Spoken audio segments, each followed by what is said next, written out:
வாழ்க வளமுடன். சிவாய நமவும். அடியேன் உங்கள் சித்தன் சிவஸ்ரீ ஜெயப்பிரகாசம் பேசுகிறேன். நாம் பிறந்த நட்சத்திரம் ஜென்ம நட்சத்திரம் அப்படின்னு சொல்கிறோம். அந்த ஜென்ம நட்சத்திரத்தை நாம் எப்படி வழிபாடு செய்ய வேண்டும், அதற்குண்டான சக்தி என்ன, எந்த நாளில் நாம் போய் ஒரு தெய்வத்தை வழிபாடு செய்தால் அந்த தெய்வம் நமக்கு வரம் கொடுக்கும், நம்மளுடைய எண்ணங்களை நிறைவேற்றும் அப்படிங்கிறத பற்றி தான் இந்த பதிவு. ஜோதிட சாஸ்திரத்தில் 12 ராசிகள் இருக்குது. 12 ராசிகளில் 9 கிரகங்கள், 27 நட்சத்திரங்கள். இதுதான் ஜோதிடம். அப்போ இந்த 12 ராசிகளில் நடுவில் ஒரு எம்டி, அதாவது வெற்றிடம் இருக்கும். அதில் தான் ராசி அப்படின்னு நம்ம எழுதியிருப்பாங்க. அந்த இடம்தான் பூமி. அதை சுற்றி இருக்கக்கூடிய இந்த 12 ராசிகளுமே பிரபஞ்ச சக்தி அப்படின்னு நம்ம சொல்கிறோம். அப்போ பார்த்தீங்க அப்படின்னா ஒரு ராசியில்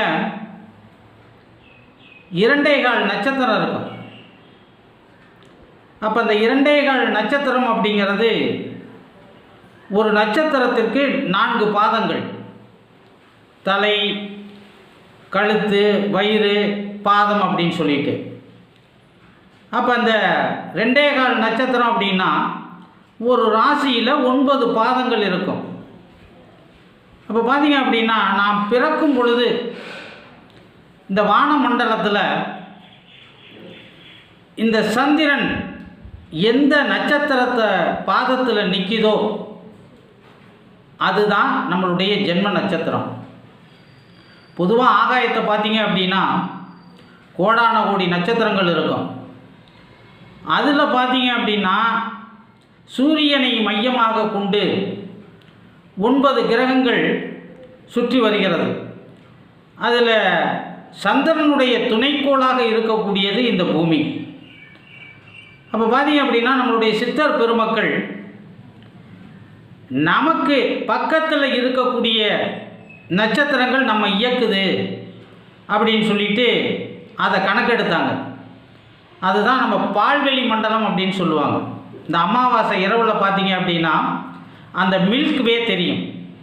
அதாவது நட்சத்திரங்கள் அப்படியே நிறைய ஒரு பால் வெளி மண்டலமாக அப்படியே மின்னிக்கிட்டு இருக்கும். அதில் நம்ம எந்த நட்சத்திரத்தில் பிறக்கிறோமோ அதுதான் நம்மளுடைய ஜென்ம நட்சத்திரம். பொதுவாக ஜோதிட சாஸ்திரம் என்ன சொல்லுது அப்படின்னா, நாம் பிறந்த லக்னம் நம்மளுடைய உயிர், அதாவது நமக்குள்ள இந்த உடலுக்குள்ளே ஓடிக்கிட்டு இருக்க ஆன்மா. இந்த உடல் பார்த்தீங்க அப்படின்னா சந்திரன், அதை தான் நம்ம ராசின்னு சொல்கிறோம். அப்போ இந்த உடலையும் உயிரையும் இயக்கக்கூடிய ஆற்றல் எது அப்படின்னா நட்சத்திரம். அதாவது சுவாசமாக இருக்கிறது, காற்றாக நமக்குள் இருக்கிறது. அப்போ பார்த்தீங்க அப்படின்னா நாம் அந்த பிறந்த நட்சத்திரம் படி தான் நம்மளுடைய வாழ்க்கையே தீர்மானிக்கப்படுகிறது. அப்போ நம்ம ஒவ்வொரு தமிழ் மாதமும் எந்த தேதியில் நாம் பிறந்த நட்சத்திரம் வருதோ அந்த நட்சத்திரத்தை அன்னைக்கு போய் எவ்வளவு வேலைகள் இருந்தாலும் சரி ஒரு அகல் விளக்காவது ஏற்றி வைத்து நம்மளுடைய அந்த நட்சத்திரத்தை சொல்லி நம்மளுடைய பெயரை சொல்லி ஒரு அர்ச்சனை செய்து கொள்ள வேண்டும். இதனுடைய ரகசியம் என்ன அப்படின்னா, நம்ம ஜென்ம நட்சத்திர வழிபாடு செய்யும் பொழுது இறைவன் நாம் கேட்கின்ற வரத்தை கொடுக்க வேண்டும் அப்படிங்கிறது விதி. இதுதான் இறை சட்டம். இறைவனுடைய சட்டம்னு ஒன்று இருக்கும் இல்லையா? அப்போ நம்ம ஜென்ம நட்சத்திரத்தை அன்னைக்கு நாம் போய் நம்ம பேரில் அர்ச்சனை செய்யும் பொழுது நாம் கேட்டதை கொடுக்க வேண்டும். இதுதான் இறை நியதி. இதனால தான் ஜென்ம நட்சத்திரத்தை அன்னைக்கு போய் கோயிலில் வழிபாடு செய்யுங்க அப்படின்னு சொல்லி நம்ம முன்னோர்கள் சொன்னாங்க. அதே மாதிரி பார்த்தீங்க அப்படின்னா தமிழ் மாதத்தில் தான் நம்ம போய் வழிபாடு பண்ணணும். அதே மாதிரி பிறந்த நாள் எப்போ கொண்டாடணும் அப்படின்னா நாம் எந்த தமிழ் மாதத்தில் அந்த நாம் பிறந்த நட்சத்திரம் என்னைக்கு வருதோ அன்னைக்கு தான் நம்மளுடைய உண்மையான பிறந்த நாள். தெய்வங்களையே பார்த்தீங்க அப்படின்னா அவர்களுடைய நட்சத்திரம் வரும் நாளில் போய் வழிபாடு செய்ய சொல்லியிருக்காங்க. இப்போ சிவனை போய் நம்ம வழிபாடு பண்ணணுமா, திருவாதிரை நட்சத்திரத்துக்கு போங்க. பெருமாளை வழிபாடு பண்ணணுமா, திருவோண நட்சத்திரத்துக்கு போங்க. இப்போ முருகனை வழிபாடு செய்யும் பொழுது விசாக நட்சத்திரத்தன்னைக்கு நம்ம போய் வழிபாடு செய்கிறோம். இப்படி இப்போ நரசிங்க பெருமாளை போய் நம்ம வழிபாடு செய்யும் பொழுது சுவாதி நட்சத்திரம். இப்போ ஒரு தெய்வத்தையே அவர்கள் பிறந்த நட்சத்திரத்தில் போய் வழிபாடு செய்ய சொல்லியிருக்காங்க. அப்போ இந்த நாம் பிறந்த நட்சத்திரத்தில் போய், அதுவும் ஒவ்வொரு நட்சத்திரத்துக்கும் ஒரு அதிதேவதை இருப்பாங்க. அந்த அதிதேவதையை அன்னைக்கு நாம் போய் வழிபாடு செய்யணும். இந்த ஜென்ம நட்சத்திரத்தை அன்னைக்கு குலதெய்வத்தை வழிபாடு செய்யணும். அதே மாதிரி நம்மளுக்கு இஷ்ட தெய்வம்னு ஒன்று இருக்கும் இல்லையா, அந்த தெய்வத்தையும் நம்ம வழிபாடு செய்யணும். அதே மாதிரி இந்த ஜென்ம நட்சத்திரத்தில் நாம் ஆலயத்திற்கு சென்று வழிபாடு செய்துவிட்டு தான தர்மங்கள் செய்ய வேண்டும். அப்போ அன்னதானம் கொடுக்கணும். ஆடை இல்லாதவங்க, இந்த ஏழை எளியவர்களுக்கு ஆடை தானம் செய்யலாம். இதெல்லாம் இந்த தான தர்மங்கள் நாம் செய்யும் பொழுது நம்மளுடைய முன்னோர்களுடைய ஆசி நமக்கு கிடைத்துவிடும். அப்போ பித்திருகள் நம்மை ஆசீர்வதித்து விட்டால் நம்ம வாழ்க்கையில் இருக்கக்கூடிய கஷ்டங்கள் அனைத்தும் நீங்கும் அப்படிங்கிறது ஐதீகம். இப்போ ஒரு ஜென்ம நட்சத்திரம் நாம் யோசித்து பார்க்கணும். நம்ம கோடான கோடி உயிர்கள் இந்த உலகத்தில் பிறக்குது. அப்போ நம்மளை கடவுள் ஏன் இந்த நட்சத்திரத்தில் பிறக்க வச்சார்? பொதுவாக ஒரு நட்சத்திரம், இப்போ ஒவ்வொரு நட்சத்திரத்துக்கும் ஒரு ஆயுள் காலம் இருக்கும்.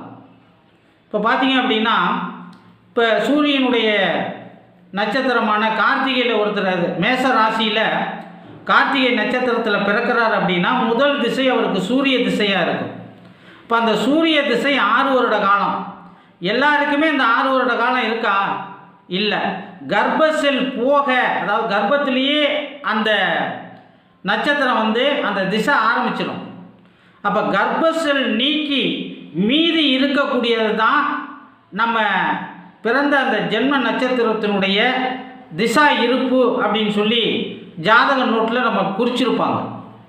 அப்போ பார்த்தீங்க அப்படின்னா அதிலிருந்து தான் நம்ம பிறந்த கணக்கு தொடங்கும். அப்போ அந்த ஜென்ம நட்சத்திரத்தை அன்னைக்கு நம்ம தெய்வத்தை போய் வழிபாடு செய்யும் பொழுது நமக்கு வேண்டியதை கொடுக்க வேண்டும் அப்படிங்கிறது இறை சட்டத்தில் இருக்கிறனால நம்ம வாழ்க்கையில் நன்மையே நடக்கும். யார் ஒருத்தர் தமிழ் மாதத்தில் வரக்கூடிய அவருடைய ஜென்ம நட்சத்திரத்தில் தொடர்ந்து கோவில்களில் போய் அர்ச்சனை பண்ணிட்டு, அந்த நட்சத்திரத்தை சொல்லி அர்ச்சனை பண்ணிட்டு தான தர்மம் செய்கிறாங்களோ அவங்க வாழ்க்கையில் கஷ்டங்களே வராது. அவங்க வாழ்க்கை எல்லா ஐஸ்வர்யங்களும் அவங்களுக்கு கிடைக்கும் அப்படிங்கிறது ஐதீகம். அதே மாதிரி இந்த ஜென்ம நட்சத்திர வழிபாடை நம்ம கொஞ்சம் ஒத்து கவனிக்கணும். என்ன அப்படின்னா, இப்போ மேச ராசி எடுத்துக்கிட்டிங்க அப்படின்னா அஸ்வினி, பரணி, கார்த்திகை இருக்கும். இப்போ அந்த அஸ்வினி, பரணி அப்படிங்கிறது முழு நட்சத்திரம், 4 பாதமும் இருக்கும். அதில் கூட பார்த்தீங்க அப்படின்னா நம்ம எந்த பாதத்தில் பிறந்தோமோ அந்த பாதம் வர்ற அந்த நேரத்தில் போய் வழிபாடு செய்யணும். இது பொதுவான விதி. அதுவும் இந்த கார்த்திகை அப்படிங்கிறது உடைப்பட்ட நட்சத்திரம். ஒரு பாதம் மட்டும்தான், அதாவது முதல் பாதம் மட்டும்தான் இந்த மேசராசியில் இருக்கும். மீதி 3 பாதமும் ரிஷபராசியில் இருக்கும். அப்போ இந்த கார்த்திகை நட்சத்திரம் ஆரம்பிக்கும் பொழுது இந்த ரிஷபராசியில் இருக்கிறவங்க வழிபாடு செஞ்சாங்கன்னா அவங்களுக்கு பலன் கிடைக்காது. ஏன்னா மேச ராசியில் அந்த கார்த்திகை நட்சத்திரம் 1ஆம் பாதத்தில் பிறந்தவங்க அந்த கார்த்திகை நட்சத்திரம் ஆரம்பிக்கும் பொழுது வழிபாடு செஞ்சாங்கன்னா அவங்களுக்கு பலன். இதே ரிஷபராசிக்காரங்க அந்த வழிபாடு செஞ்சாங்கன்னா பலன் கிடைக்காது. அப்போ பார்த்தீங்க அப்படின்னா அந்த ரிஷபராசியில் கார்த்திகை நட்சத்திரம் 2, 3, 4 இருக்கு இல்லையா, இப்போ அந்த நேரத்தில் அவங்க எந்த பாதத்தில் பிறந்தாங்களோ அந்த நேரங்களில் போய் வழிபாடு செய்யணும். இல்லை அப்படின்னா ரிஷபராசியில் பிறந்தவங்க அந்த கார்த்திகை நட்சத்திரம் ரிஷபராசிக்குள்ளே நுழையும் பொழுது நாம் போய் நம்மளுடைய பேரில் அர்ச்சனை செய்யணும். இதை மறக்கக்கூடாது. ஏன்னா ஜென்ம நட்சத்திர வழிபாடு அப்படிங்கிறது மிகப்பெரிய ஒரு தெய்வ ரகசியம்.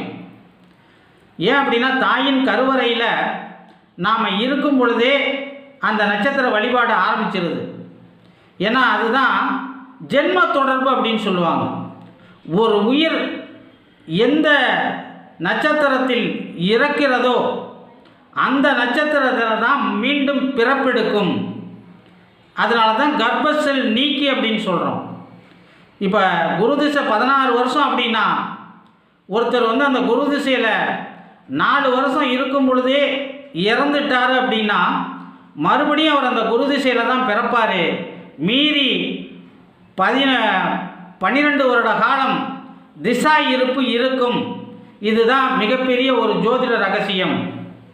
அப்போ ஜென்ம நட்சத்திரத்தை அன்னைக்கு தவறாமல் நீங்கள் கோயிலில் போய் வழிபாடு செஞ்சீங்க அப்படின்னா உங்களுக்கு வேண்டிய வரத்தை இறைவன் கொடுப்பார். இந்த பிரபஞ்சத்தினுடைய ஆசி உங்களுக்கு பரிபூரணமாக கிடைக்கட்டும். வாழ்க வளமுடன், எல்லாம் நிறைவாகட்டும், சகல ஐஸ்வர்யங்களும் உங்களுக்கு கிடைக்கட்டும். என்னுடைய வீடியோ உங்களுக்கு பிடிச்சிருந்தது அப்படின்னா லைக் பண்ணுங்கள், ஷேர் பண்ணுங்கள், கமெண்ட் பண்ணுங்கள். மறக்காமல் சிவஸ்ரீ பாலா அப்படிங்கிற என்னுடைய யூடியூப் சேனலை சப்ஸ்கிரைப் பண்ணுங்கள். பக்கத்தில் இருக்க பெல் பட்டனை மறக்காமல் அழுத்துங்க.